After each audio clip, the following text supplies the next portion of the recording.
Well,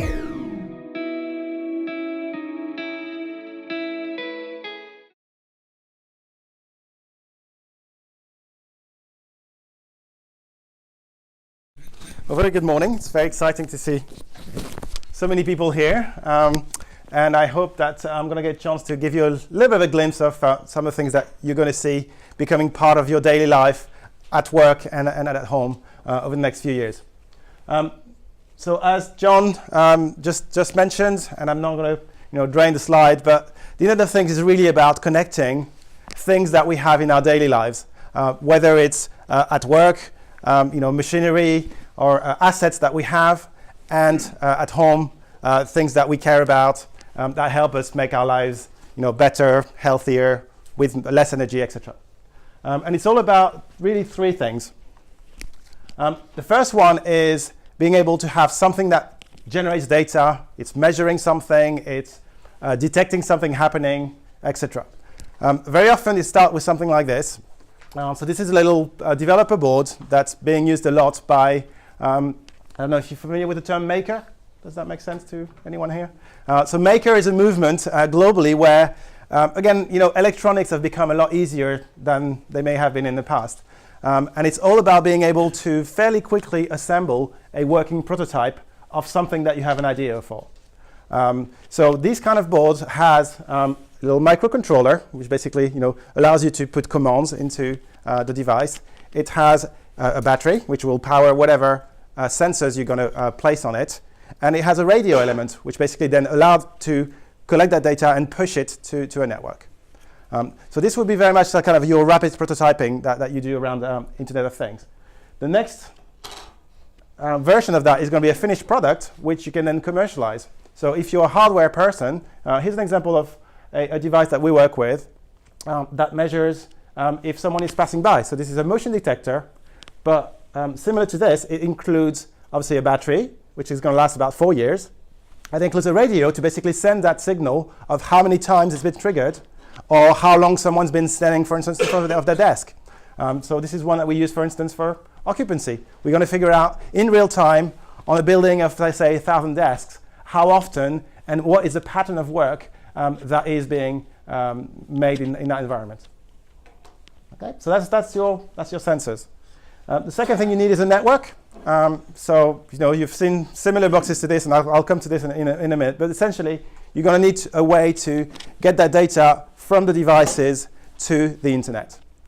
And then the final piece, which is where really I live day in, day out, it's all about once I've got the data, what do I do with it? How can I see it? How can I analyze it? How can I derive information that helps my business being more productive, sell more, whatever it might be? Okay, and of course the last piece for us is how do I share that data? Because we believe that data that's going to be generated by things is going to have multiple parties interested in it. And I'll cover that in a few minutes. Okay, so I thought a bit about what kind of format would work with quite a diverse audience. And I came up with the idea of doing a few predictions to kind of tell you a little bit what's coming down because of what's happening in my world. And that's going to suddenly just creep into yours in the same way that the normal internet, which was kind of the first generation when we started connecting computers, came into your world. And then the second generation with smartphones that, again, are only 10 years old, but we all now carry one. And all our children do, which is scary. And you're going to see the next 10 years, you will have your house and your workplace covered with these sensors. And I thought I would give you a glimpse of what that looks like. So I'm a big Harry Potter fan, so I'm going to start with a bit of a disclaimer. Some of this may be complete rubbish. Hopefully, most of it is fairly informed by many years of work I've done in this area. Okay, so for number one, pretty self-explanatory. Every single thing is going to get connected. What are we talking about in volumes? We are looking at a growth in this area on a massive scale. Everyone is kind of looking at the projections, and 2020 is now just over 2 years ago. 2 years away. Sorry. We're all looking at projections of just having billions and tens of devices that generate data in our environment. And that really spans across pretty much every industry that you can think about. I'm sure you're all familiar already that your car's been measuring things that's happening in it for a long time. How long you drive for, what's your, how often you brake, what is maybe the wear pattern on your tires. All that information is being stored in the car computer. Well, that's going to get connected. And as we drive to more and more towards autonomous cars, the amount of data we're going to need to have and to handle on those devices is just going to go increasing. Because you're going to want to be able to kind of figure out the distance between you and the car in front and all the environmental information that help that car make the best decisions to keep you safe.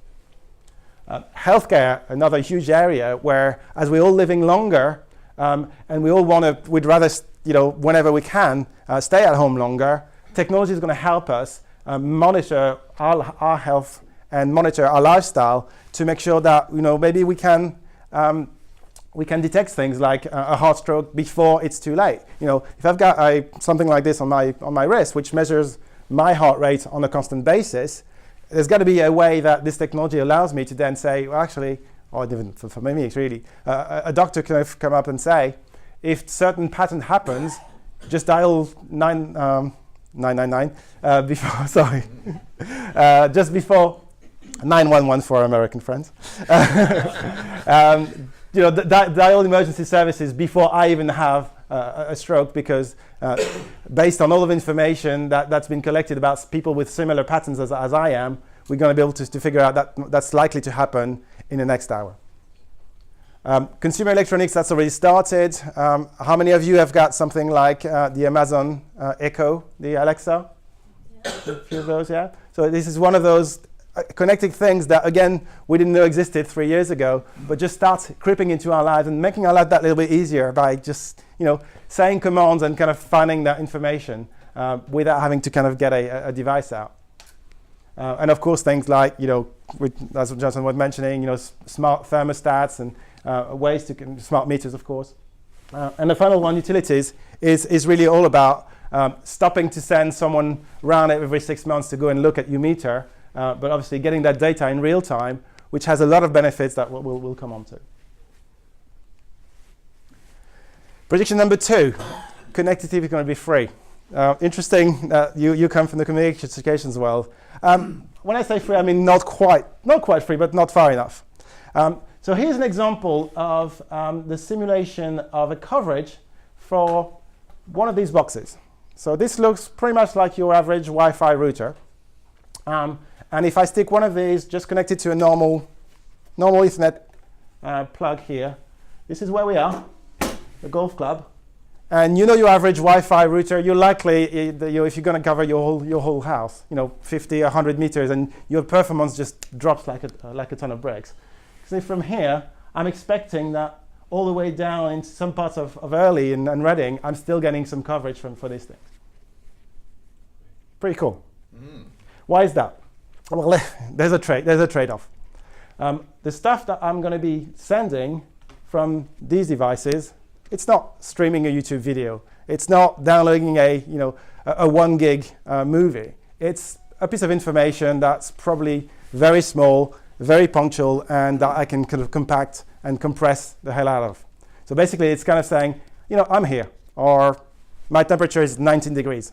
So that information is small enough that I can then create ways to transport it over a much larger area. So connectivity, and this is obviously one area that's moving very, very fast. But the idea is that depending on the amount of data I'm trying to move around and the range I'm trying to achieve, whether it's just very near. So if you use Apple Pay or Android Pay using something called NFC, which only works at a very, very short distance, and obviously sends a small amount of data. I'm sure you're familiar with Bluetooth. Well, Bluetooth works, reasonably well up to maybe 3, 4, maybe 50 meters away maximum for little trackers, and that's great. Cellular, which we all use in our smartphones, your 3G, your 4G, that gives you a few kilometers worth of range and gives you a very good rate, but it's expensive.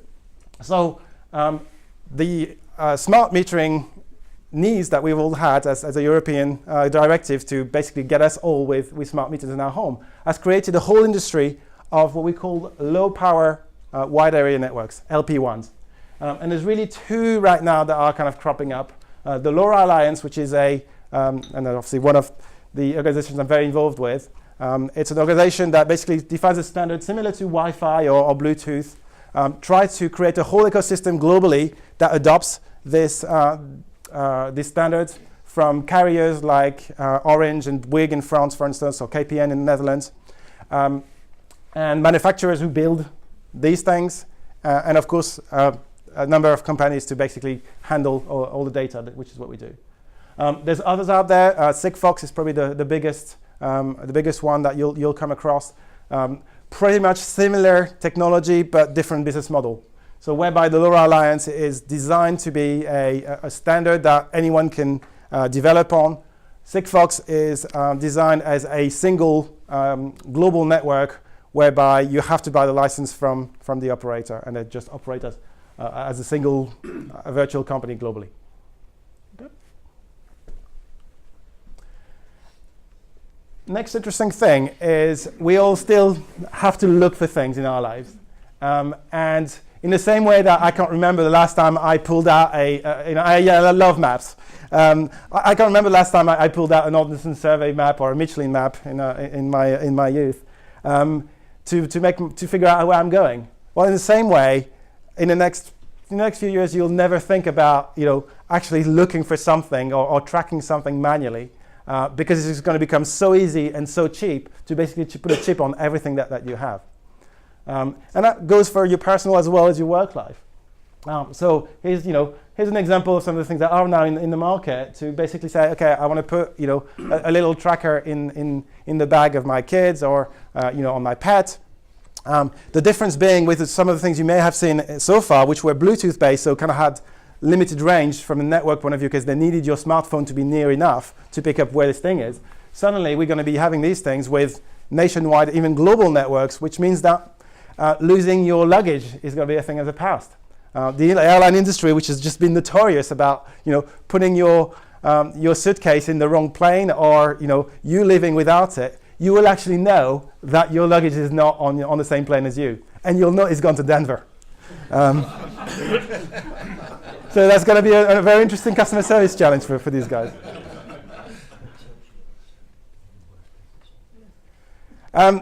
Your city is going to be one of the areas I think you're going to see. You're going to see a lot of improvement. Obviously, where we live, we're all becoming more urban as a species.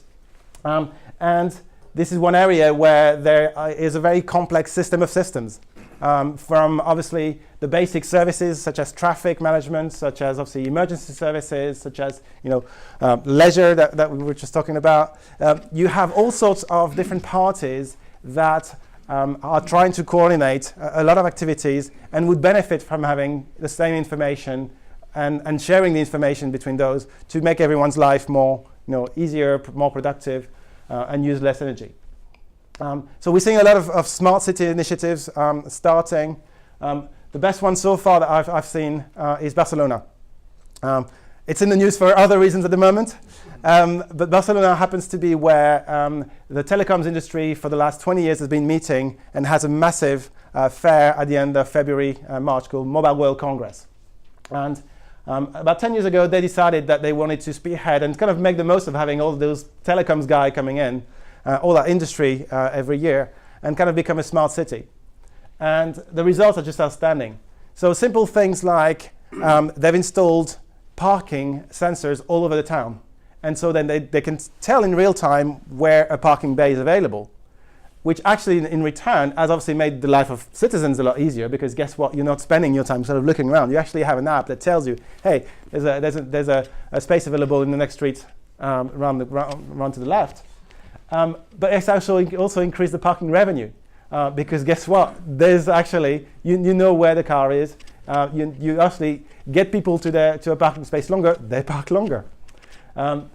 And again, these things used to be complicated and expensive. They're just becoming very easy to do.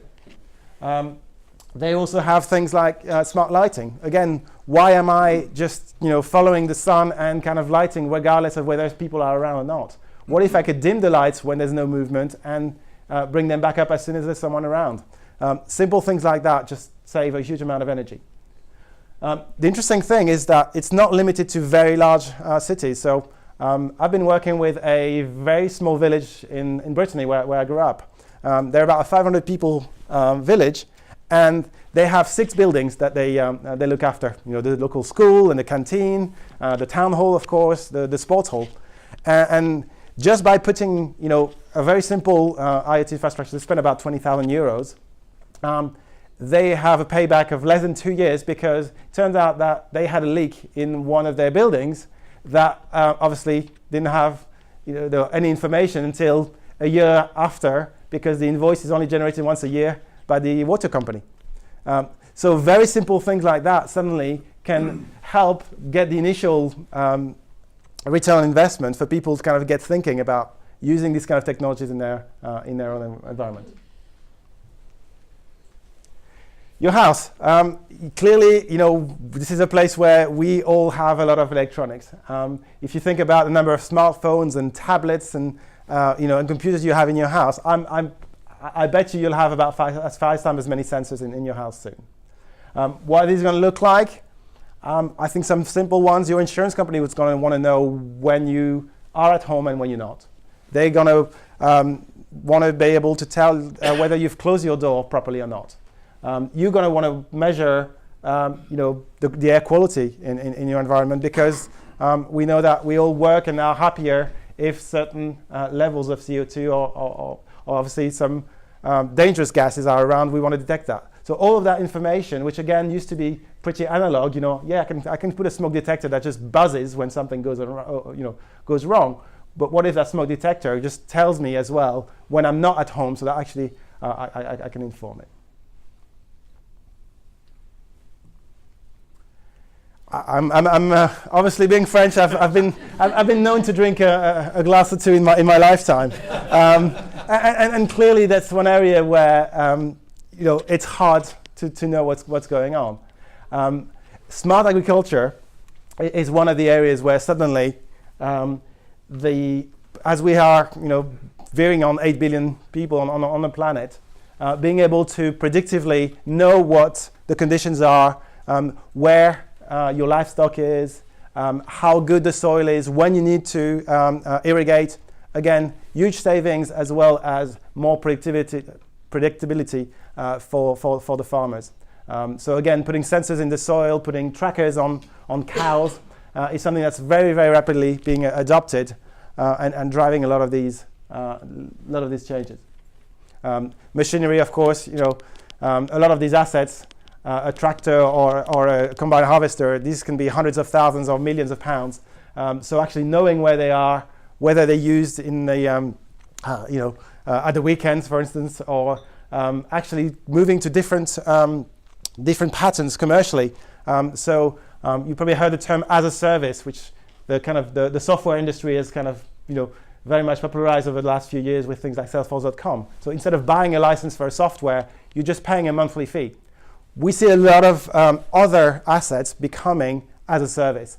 And so we see, for instance, machinery, not just in agriculture, but generally becoming something that you're just going to pay as you use. And guess what? If you want to do that effectively, you got to measure what you use, how long for, and so forth. It also has impacts around maintenance. Because again, if I can know exactly how this asset is being used, I can measure the amount of times the brakes are being used or certain rotation, whatever that might be.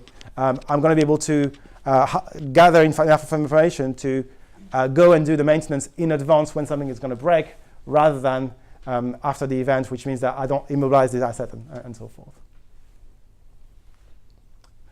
Your office is going to change a lot with Internet of Things, and that's already happening very, very quickly. It's going to tell you what's going on. You're going to walk into the office. It's going to tell you where a parking space is. It's going to tell you where you can find a desk, because in real time we're measuring who's sitting where. It's going to tell you, how good you're performing against your key indicators from an environmental point of view. And again, this is real. This is something I'm already doing with a number of corporations in the UK. it's going to change the way facilities management are organized. So if you think about your typical cleaners, they work in a sort of round robin to go and empty bins or clean the toilets. And that's a very inefficient use of resources. What if I can know very precisely how full every bin is? I can know how many times the toilet's been used so that I can then go and clean first the areas where there's a lot of people versus just because I'm scheduled to go there at 10 past 12. So this is one area where we're seeing a lot of traction and seeing a lot of changes very quickly. That is going to, I think, change the way we work. Insurance, I touched a little bit about it. Insurance companies are fascinating because they work on data. The interesting thing is that they've always worked on historical data, and they've worked on sort of calculated risk based on what they saw the pattern has been. Actuarials are very mathematical people, and they build models all day long based on things that might happen. Well, suddenly we can change their world around because we are no longer measuring what might happen. We're measuring in real time what is happening. And that's going to have a big impact in pretty much every type of insurance.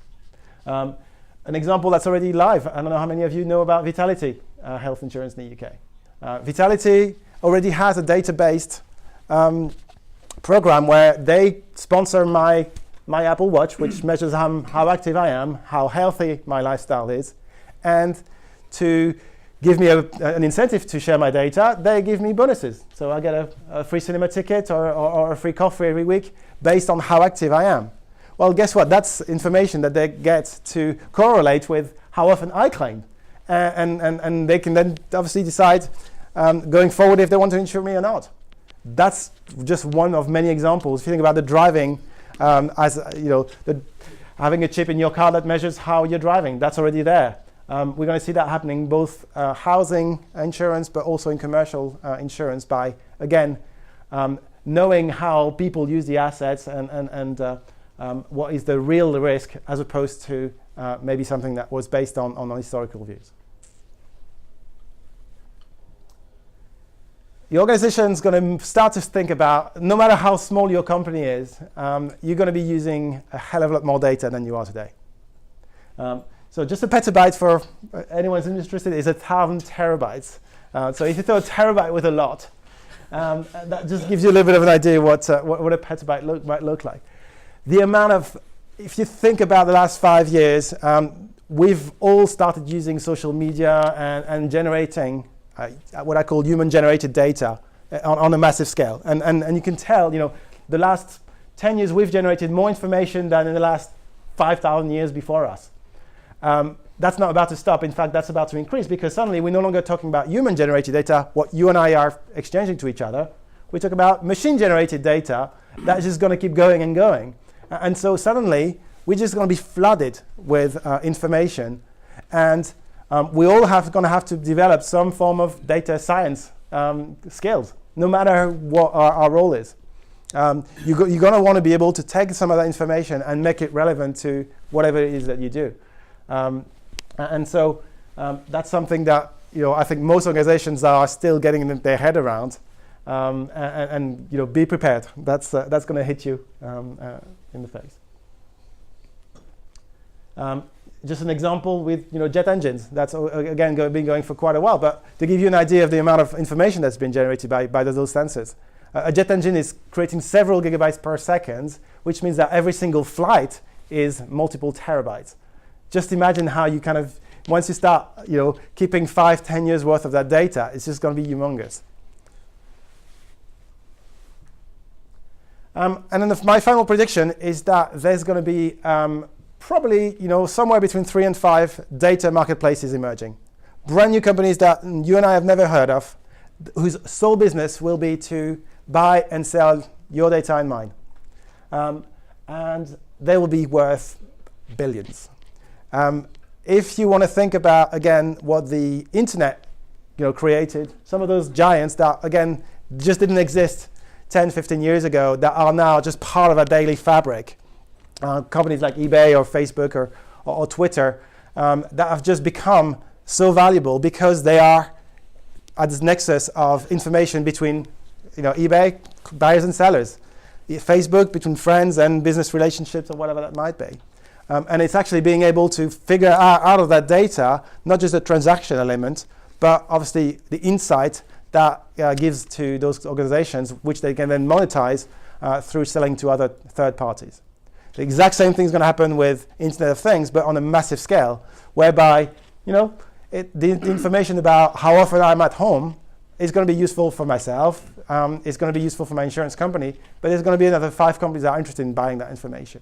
And of course, there's going to be compliance. There's going to be privacy issues. There's going to be all sorts of, legal that our solicitors in the room will have fun dealing with. But it's going to happen. So be prepared. So I hope none of this looked too much like a chill squadron. I'd like to turn over for any questions you may have. Oh, sorry, I forgot that.